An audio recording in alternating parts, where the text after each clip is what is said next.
Imagine a man who was born with the feeling that the world belongs to him by right of birth. His nursery is not just a room, but the future centre of world politics. His toys are tiny cannons and toy soldiers. From childhood he is told, "One day you will rule not just a country, but an empire. The fate of millions will depend on your decisions." This man is Kaiser Wilhelm II, and this is the story of how he took one of the most powerful empires in Europe into his hands and lost it within 30 years. He was born in 1859 in Berlin into the family of the Prussian Prince Frederick and the British Princess Victoria, daughter of Queen Victoria herself. From the very beginning, his life was a mixture of two worlds, strict Prussian militarism and British aristocratic culture. Prussia and the British Empire were already mixed in his blood, and in the future this would play a cruel joke on him. There was a complication during birth. The boy suffered an injury to the brachial plexus. His right arm never developed properly. It was shorter and weaker. For the 19th century, for a future warrior king, for an era in which a king was supposed to look like the ideal officer, this was a heavy blow. Little Wilhelm grew up with a constant sense of his own inadequacy. He was tormented by painful procedures, forced to do gymnastics, retaught how to hold the reins, a saber to fence. Relatives, teachers, military tutors, everyone around him seemed to say, "You have to prove you're not weak. You are a Hohenzollern. You are the future king of Prussia. You have no right to be a cripple." This feeling of inferiority, on top of which he built his mask of strength, would stay with him for life. In bravado, in harsh remarks, in ostentatious militarism, in theatricality. His relationship with his mother, the British Princess Victoria, was difficult. She wanted to raise him as a more liberal European monarch in the spirit of constitutional Britain. He, however, absorbed the Prussian cult of the army, discipline and strength. Conflicts between them were constant. Victoria considered him coarse, quick-tempered, too nationalist. He saw her as too English, too intrusive and dissatisfied with him. In this inner rift between a liberal idea and a military state, the future conflict of his character was already hiding. In 1888, Germany experiences the Year of the Three Emperors. His grandfather Wilhelm I dies. His father, Frederick III, more liberal, more restrained, ascends the throne for a short time. But he is gravely ill with throat cancer and dies after a few months. And now 29-year-old Wilhelm becomes German Emperor and King of Prussia. Young, ambitious, hot-tempered, with a huge ego and a strong sense of mission. In his hands is one of the strongest powers in Europe, a powerful industry, a rapidly growing navy, one of the best armies in the world, a developing science and technology sector, the authority of Bismarck, the creator of the German Empire. But for Wilhelm there is one problem. In this system, he is not the main character. The main character is the old Chancellor Otto von Bismarck, the Iron Chancellor, the man who united Germany and has been running its politics for decades. In the young Kaiser's soul, resentment was ripening. I am the emperor, yet everyone listens to him. I wear the crown, but he is the real master of the system. And soon, Wilhelm does what will become one of his key decisions. He forces Bismarck to resign. This is not just a personnel change. It is the moment when the experienced architect of the system leaves, and in his place remains a man who loves to play emperor, but does not know how to subtly manage the machinery of power. After Bismarck's departure, Germany enters a new era, the era of Wilhelm and Weltpolitik, world policy. What does that mean? Wilhelm dreams of seeing Germany as a great world power, not only continental, but also colonial, naval. He is no longer satisfied with dominance in Central Europe. He wants Germany to compete with Britain for colonies, for naval power, for global influence. From here comes the rapid strengthening of the fleet, the support of Admiral Tirpitz, the start of the famous Anglo-German naval arms race. Germany builds more and more battleships. Ever larger black silhouettes of warships rise from the shipyards of Kiel and Wilhelmshaven. But there is a problem.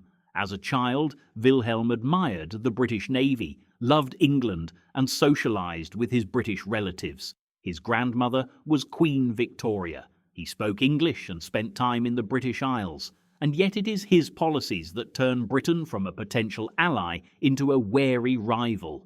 The logic was simple.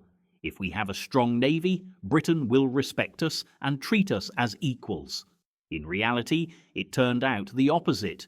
Britain saw Germany as a threat to its naval supremacy and began to draw closer to France and Russia to balance Berlin.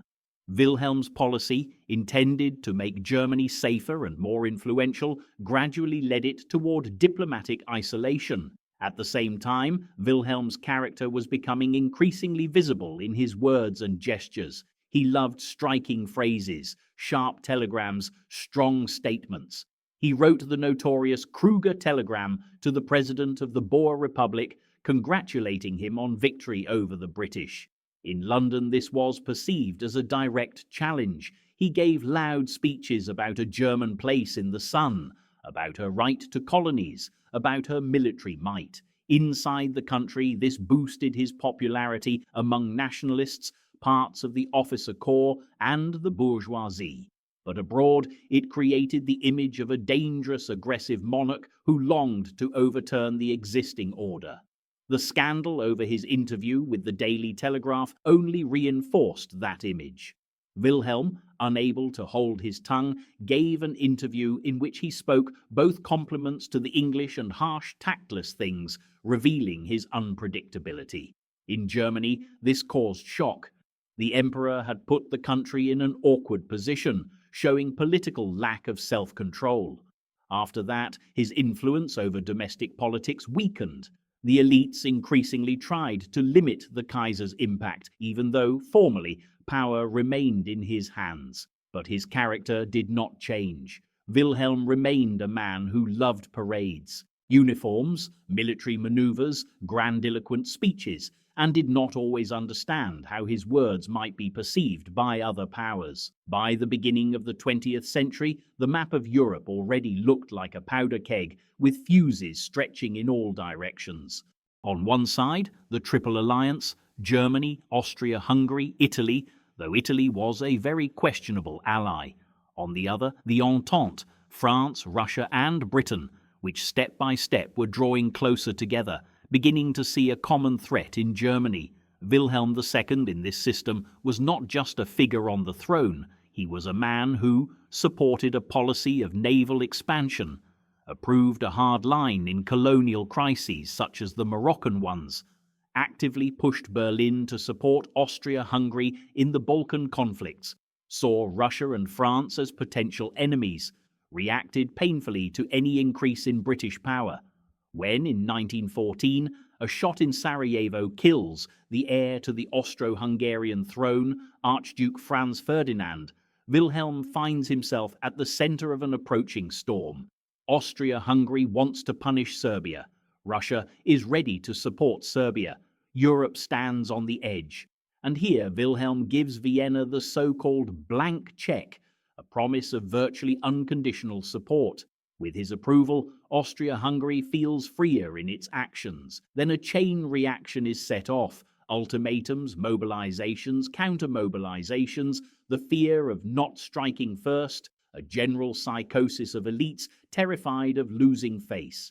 Many documents show Wilhelm alternately frightened by the scale of the coming war, then aggressive again, first sending conciliatory telegrams to his relative, Tsar Nicholas II, then backing a bellicose line. But in the end, it is his Germany that enters the war, on two fronts, against France and Russia, violating Belgium's neutrality, which finally pushes Britain into the war. In 1914, when the war is just beginning, Wilhelm II tries to create the image of a war monarch uniting the nation. He gives speeches, visits the troops, talks about the defense of the fatherland, about encirclement by enemies, about how Germany is forced to defend herself. A wave of patriotism flares up in society. Many believe it will be a short, though hard, but victorious campaign. Reality, however, quickly shatters these illusions. In the West, the war bogs down in the trenches. In the East, successes are followed by failures.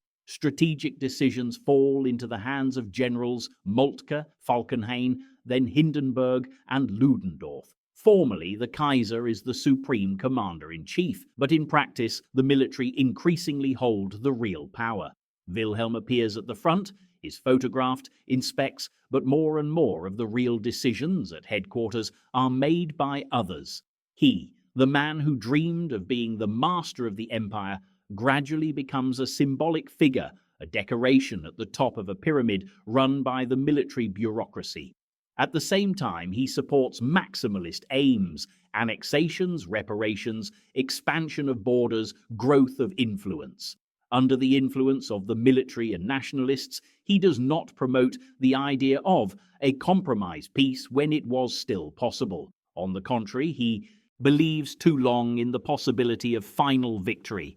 By 1917 to 1918, it becomes clear the war is turning into a catastrophe. The economy is exhausted, the population is tired and hungry. Germany's allies, Austria-Hungary and the Ottoman Empire, are falling apart. Discontent inside the country is growing. Wilhelm is still surrounded by the familiar rituals of monarchical power, but his influence is fading. Ludendorff and Hindenburg effectively become a military dictatorship. The Kaiser, more than ever, turns into a man who formally has everything, but in fact controls almost nothing. By autumn 1918, the situation is hopeless. The German command demands an armistice. Mutiny breaks out in the navy. Sailors refuse to go into a final suicidal battle. Revolutionary uprisings begin, spreading rapidly across the country. The people, exhausted by war, begin to ask a direct question: who brought us to this? The answer that is increasingly heard: the Kaiser and the generals, the Kaiser and his policy. This man who loved parades and speeches so much must now go. On 9th November 1918, the Chancellor announces the Kaiser's abdication, essentially without his formal consent. The next day, Wilhelm flees to the Netherlands. The empire he has ruled for 30 years collapses in a matter of days. The German monarchy ceases to exist. The Hohenzollerns lose the throne. On the ruins of the empire, the Weimar Republic is born. Thus, the man who dreamed of Germany's global greatness becomes the man under whom Germany lost the war, the empire, and the monarchy. In exile, Wilhelm settled in the Netherlands, in a house called Huis Doorn.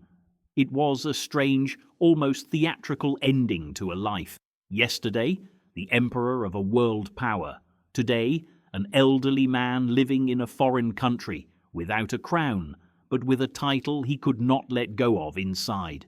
He wrote memoirs, justified himself, and blamed everyone around him: diplomats, generals, Germany's enemies, revolutionaries, his English cousins. He almost never admitted his own serious guilt. In his mind, he was the victim of plots, intrigues, betrayals, circumstances. He hunted a lot, cut down trees, made plans that no longer changed anything. He watched as new forces came to power in Germany. First Weimar democracy, then Nazism. At first, he hoped that the new regime would call him back, restore the monarchy. But Hitler used imperial symbols in his own way, and the former Kaiser remained on the sidelines, a stranger in the new Germany. In 1941, Wilhelm died in exile. He never lived to see the end of the Second World War, which broke out without him, but to a huge extent because of that very chain of events to which he had contributed in 1914. And here is the main question we have to ask. How much was Wilhelm II really the man who lost the empire? Is it just a convenient formula to pin everything on one figure? Or was there truly a deadly set of errors for Germany in his actions, character, and decisions? On the one hand, historians rightly say empires don't collapse because of a single person. There were the general arms race, complex alliances, Balkan conflicts, competition for colonies, the Industrial Revolution, social tensions, the rise of nationalism across Europe.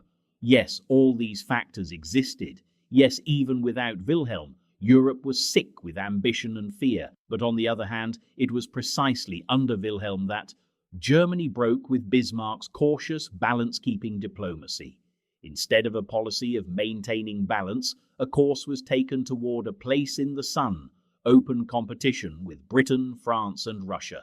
His support for Tirpitz's naval program turned Britain from a potential partner into a potential enemy. His emotional backing of Austria-Hungary in 1914 gave Vienna the confidence to act harshly against Serbia. His inability and at times unwillingness to restrain the generals led Germany down the path of escalation rather than compromise. His character, hot-tempered, vain, prone to showy but not always well-thought-out gestures, painfully egocentric and hungry for recognition, fit perfectly with an era that actually required a cool head and skill in negotiation. Wilhelm wanted to be the hero of the world stage, but often behaved like an actor who is constantly overacting. He loved form more than substance, parades more than the protocol of negotiations, impression more than calculation. And when the system built on his ambitions and mistakes collapsed, it was he who became the perfect symbol of defeat. The last Kaiser fleeing to a neutral country, leaving his people in the chaos of revolution and capitulation. But it would be far too simple to say, here he is, one man guilty of everything. It is much more honest to admit Wilhelm II was not the only culprit, but he was the perfect embodiment of an era in which empires lived by an old logic of strength and prestige. Elites played dangerous games with armies and fleets. Politicians often thought less about how to prevent a war and more about how to come out of it with honor. National pride was more important than human life. He really did receive from his grandfather and from Bismarck the strongest empire in Europe, with a powerful army, industry, science, culture, enormous potential. And it was precisely under him that this empire entered a world war for which it was not strategically prepared, found itself in diplomatic isolation, lost the war, went through revolution, lost the monarchy and the old order. So when we say Kaiser Wilhelm II, the man who lost an empire, it is not just a pretty phrase. It is a brief summary of the fate of a man whose personal complexes, ambitions and errors became tightly entwined with the fate of an entire country. And perhaps the main lesson of this story is that a leader's weakness is not always soft, quiet and invisible. Sometimes weakness looks like loud bravado, like booming speeches, like the desire to prove to everyone and to yourself that you are strong, decisive, iron. But if behind that there is no cool mind, no strategic thinking, no ability to listen, even the mightiest empire can end up like Germany under Wilhelm II, loud, glittering, overconfident, and collapsing very, very quickly.